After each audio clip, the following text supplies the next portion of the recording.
There is something remarkably powerful about these interior spaces.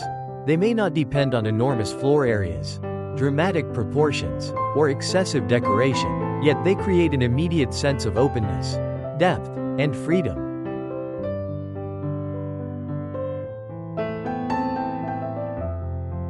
The living areas appear to extend into gardens. Water seems to flow alongside the interior. Trees become part of the architectural composition, and large glass openings dissolve the distinction between inside and outside.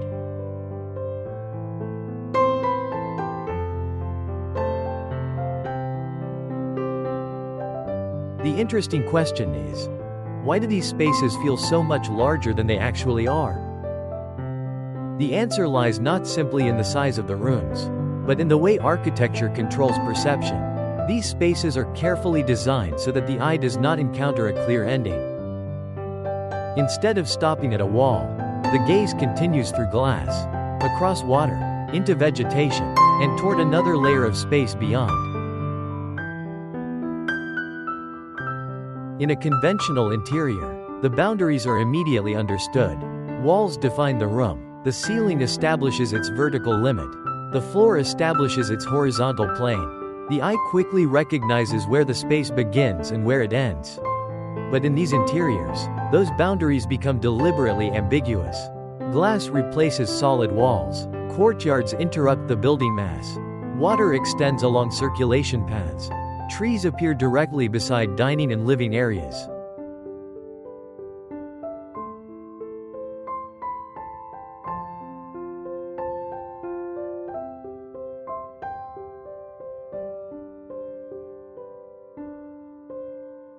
The physical boundaries still exist, but the visual boundaries become much weaker.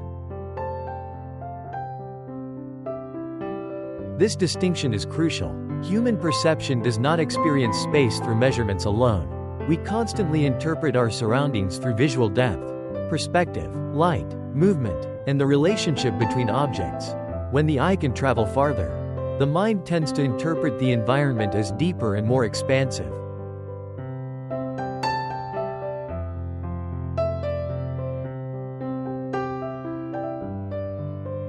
This is why the landscape becomes so important. The garden is not simply decoration placed outside the building. It becomes an extension of the interior experience. A dining area may visually continue toward a courtyard.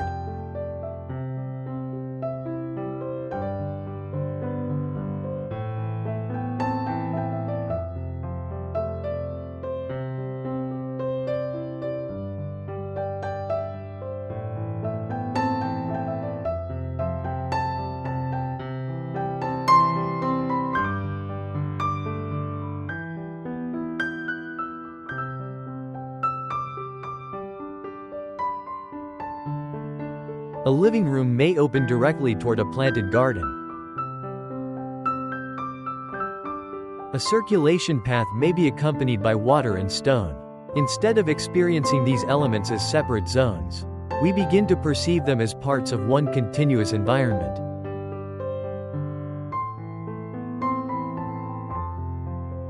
Architecture therefore creates a sequence rather than a single room. Large glass openings play a particularly important role in this transformation. Their purpose is not merely to provide natural light or attractive views. They remove the visual interruption created by conventional walls. When a solid wall is replaced by transparent glass, the physical boundary remains, but the eye can move beyond it. The result is subtle but powerful. We are still sitting inside a room, yet visually we are connected to everything beyond it. Light strengthens this connection. Natural light moves through the glass, reaches the interior surfaces, reflects across water, and filters through vegetation. Shadows change throughout the day, creating a constantly evolving relationship between architecture and landscape. The interior no longer feels like an isolated container. It becomes part of a larger environmental composition.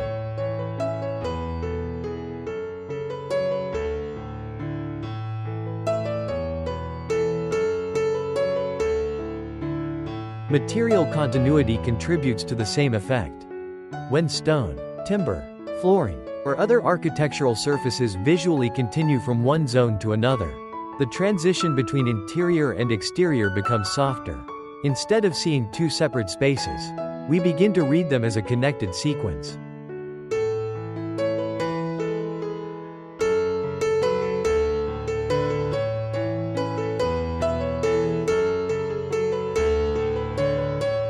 The eye tends to recognize continuity before it recognizes separation. This is especially effective when natural materials are used. Stone connects the architecture to the landscape. Timber introduces warmth and visual continuity. Glass creates transparency. Water reflects the surrounding environment. Vegetation adds depth and movement. Each material has its own role, but together they create a single visual language. Water introduces another layer of perception. A narrow pool can guide the eye toward the background. A larger surface can visually extend the floorplane. Reflections can duplicate architecture, vegetation, and light, creating an impression of greater depth. Unlike solid architectural elements, water is constantly changing. It moves, reflects, and responds to light.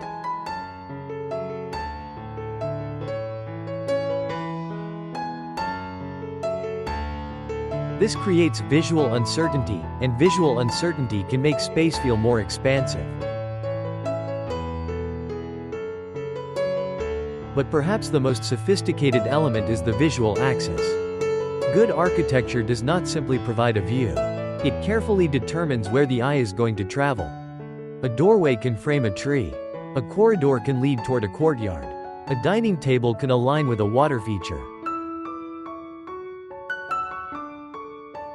A living room can terminate visually at a garden. Each of these decisions creates a destination for the eye.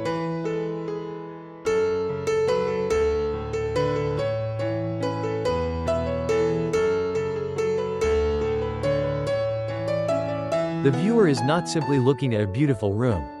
The viewer is being guided through it.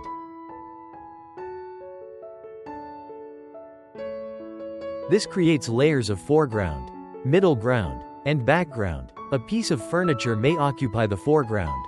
A garden may become the middle ground. Trees, architecture, or sky may form the background. Because the eye can move through these layers, the room develops a sense of depth that its physical dimensions alone could never provide.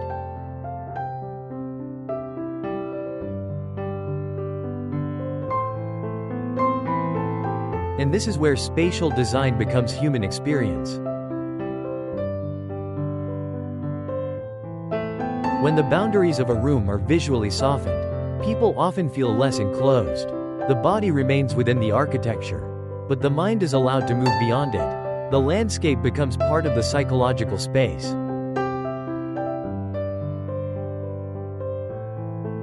This is why such interiors often feel calm and luxurious without relying entirely on expensive furniture or decoration.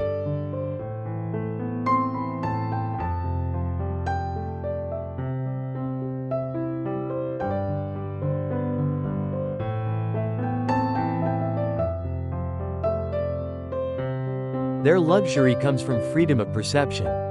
There is room for the eye to wander. There is room for light to move. There is room for nature to enter the experience. There is room for the mind to pause.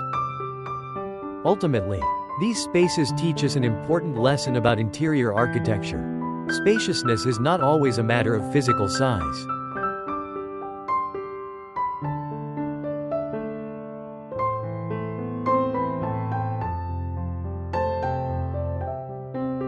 A room can be large and still feel confined if every boundary is immediately visible. Another room can be relatively compact and yet feel expansive if its visual connections extend far beyond its physical limits.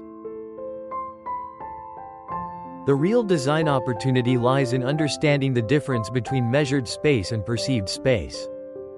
Architecture does not always need to build more. Sometimes, it simply needs to reveal more. By carefully combining glass, natural light, continuous materials, landscape, water, and controlled visual axes, designers can transform a limited physical area into an experience that feels much larger, deeper, and more open.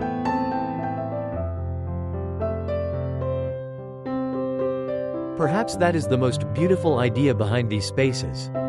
They do not simply bring nature into the home. They make it difficult to tell where the home ends and nature begins.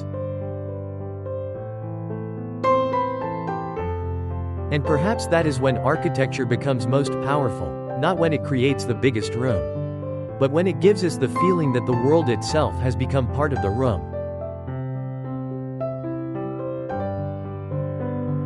Space is not always measured in square meters. Sometimes, it is measured by how far the eye can travel.